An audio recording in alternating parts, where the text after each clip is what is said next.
Good morning and welcome to Kona, Hawaii.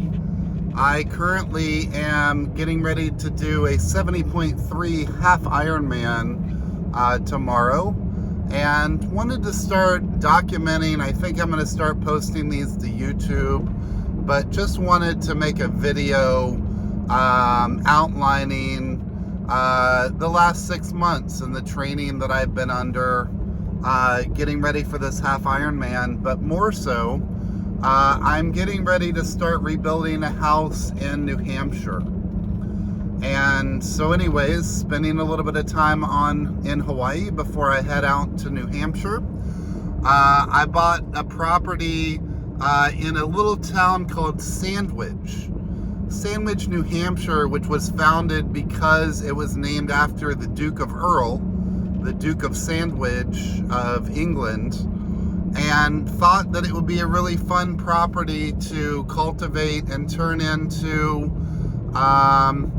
perhaps an artist haven or something along the lines of that. I'm not really sure exactly what it's going to be, but it will essentially become an Airbnb rental property out in New Hampshire. I have always been passionate about turning property into its full potential.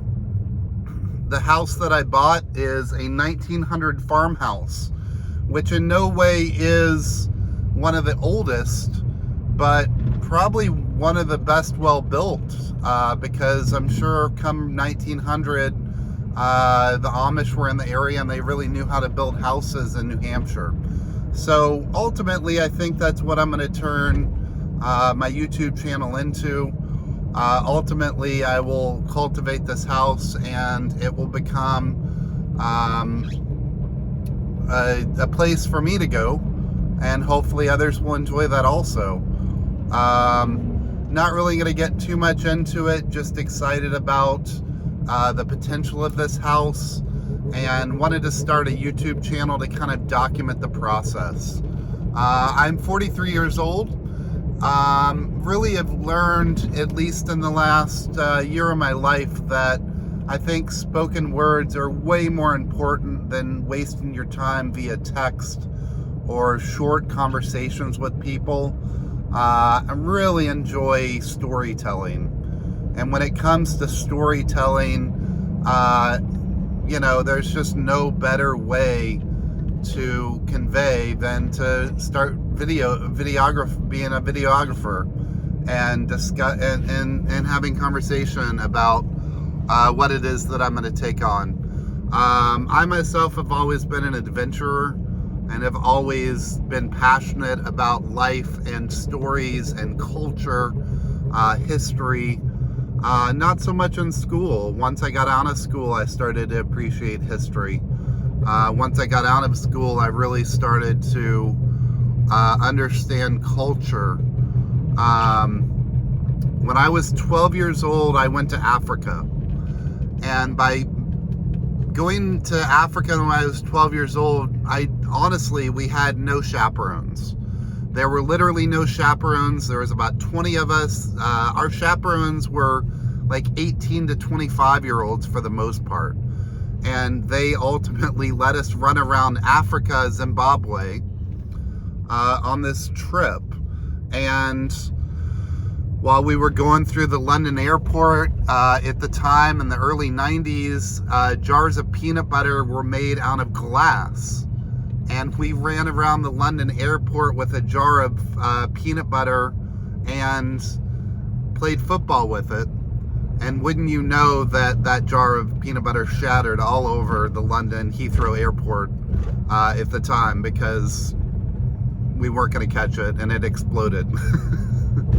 And so that trip and going to Zimbabwe, meeting people that were on the side of the street selling things, but when they encountered me and my people and the people that I was there with, they essentially wanted to buy the shirt off of our back because it said, Adidas, or wanted to buy the shoes off of our feet because they said Nike. And a lot of things happened for me then and there, mainly that I never wore a pair of Nike shoes again. There's something about just having something that somebody else wanted provided very little. I'll show you the island of Kona.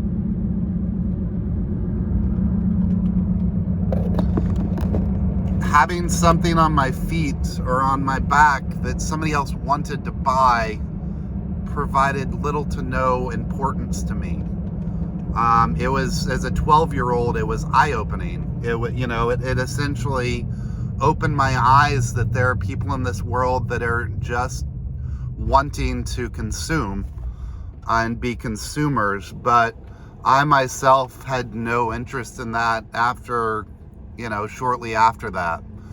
I realized quickly that my life should be should be enjoyed by experiences and opportunities, things that not just only I could see or the people that I was with could appreciate, but just in general. You talk about the meaning of life and you wonder, the meaning of life is not to wear a pair of Nike shoes and to be in the middle of Zimbabwe, Africa, in Harare, that the capital of Zimbabwe, but to be there that others would want to buy them off your feet. And so that was very humbling to me. And I guess I should have realized at the time that was privilege. That it was privilege of me to be able to afford Nike shoes, and that it was privilege of me that my mother, would be able to afford those Nike shoes. Anytime after that I saw a pair of shoes, much more than $40 or $50, I really took pause and realized that just wasn't the life for me. It just wasn't something that I wanted to experience. So today, in today's, 2022, I don't wear any sort of name brand clothing at this point. Ultimately, it's hard to avoid. But anyways, just kind of wanted to outline that essentially in my first video, that I've always had a wanderlust. It's taken me to all corners of the earth. I'll probably talk about this probably very much in addition to it being about redoing this house in New Hampshire.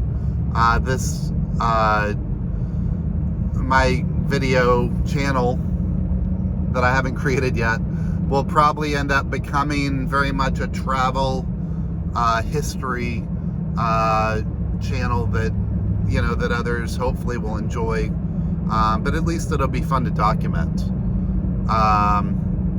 So very much have a passion for that and look forward to doing that.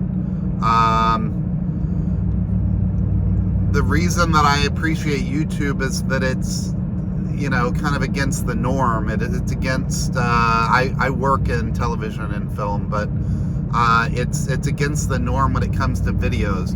Half of this video is cut off from a steering wheel, but that's what you get. That's what life is. Life's not about making things perfect. Life's not about editing, but I know that's a huge thing on YouTube. So,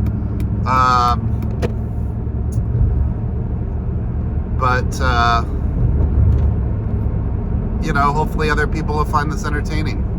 We'll see what comes of it. There are a couple of YouTubers that I have watched over the years that especially during COVID, obviously, we all sat at home and, spend endless hours at home. Want to give a shout out, of course, to the Daily Woo. If you've ever seen the Daily Woo and seen his older videos versus his newer videos and kind of watched his journey, he ultimately has made his video channel, he's very honest with his fans and states how much he just enjoys making videos, but doesn't do it at the expense of his viewers. And I think that's phenomenal. That man is a very humble man, a very kind and genuine person. And ultimately, I think that's something we all can aspire to be. But also Justin Scared out of Orange County, that does a lot of Disney videos, but Route 66 videos, historical videos, movie videos. Really inspiring to see the education and effort that he puts into his videos and the knowledge that he has for the places that he travels to. He ultimately has shown me that that Route 66 is totally worth doing. And so, you know, that man is awesome. But, you know, there's a lot of YouTubers out there that are really inspiring. So ultimately I aim to I guess just give my spin on, you know, building this house and travel and seeing the world, telling my stories, and just having fun with it. So I am gonna go and do a little half Ironman tomorrow. It is something that is next level for me. I've never done anything like this in my life. It's very inspiring for me personally, and thanks for watching my channel. So hope you have a wonderful day.